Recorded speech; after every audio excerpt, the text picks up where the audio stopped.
I'm Brian Larkin, Larkin as in the street, and I am once again running for the District 1 seat on the Board of Supervisors. I ran in 2008, the last time there was no incumbent in the race. I've lived in the Richmond District since 1985, and with my wife Debbie, we raised our 3 daughters there. All of them attended San Francisco public schools, a supermajority of them all the way through to high school graduation. The third, Julianne, went to Star of the Sea and later Sacred Heart High School. The 2 older ones graduated from the University of California. Julianne is a senior now at Cal State Chico. I'm an engineer by education and experience and am now semi-retired after a career that included 7+ years with Chevron and more than 11 years with BART in various capacities.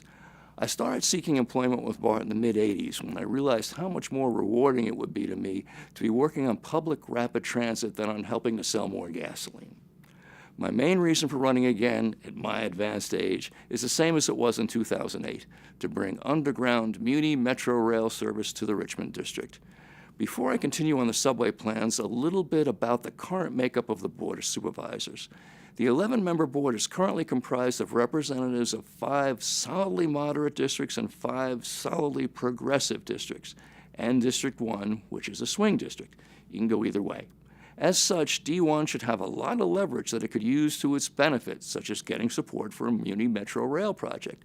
We haven't seen this benefit in recent years.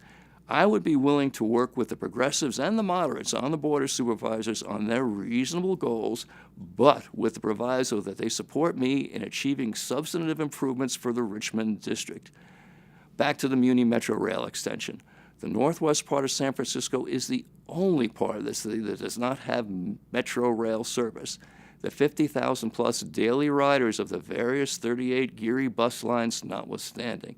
It takes someone like me, who lives in the outer Richmond, as long to get downtown on the bus as it does someone coming in from Lafayette on BART. That's a long time.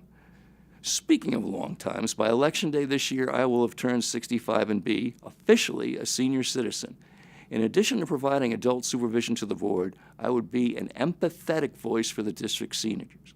Older people have their special challenges, and while various government agencies recognize this and provide support, they're mostly staffed by younger people who know about old age from having read something about it in Wikipedia.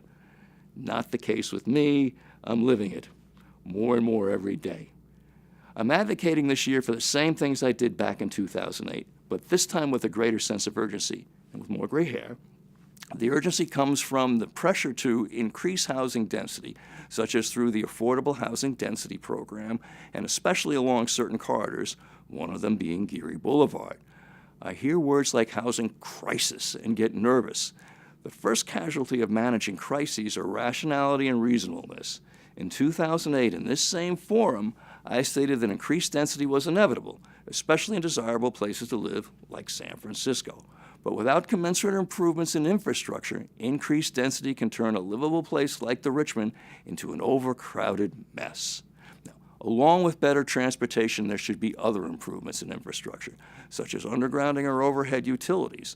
About half the city has already had this done. The Richmond is not even on the schedule for it. There's little chance of any of these improvements happening without the District 1 rep being a full-time advocate, indeed a champion for them. I want to be that champion. Vote for me on November 8th. I want your first place vote, but I'll take your second or even your third place votes. Remember, it's Larkin, just like the street.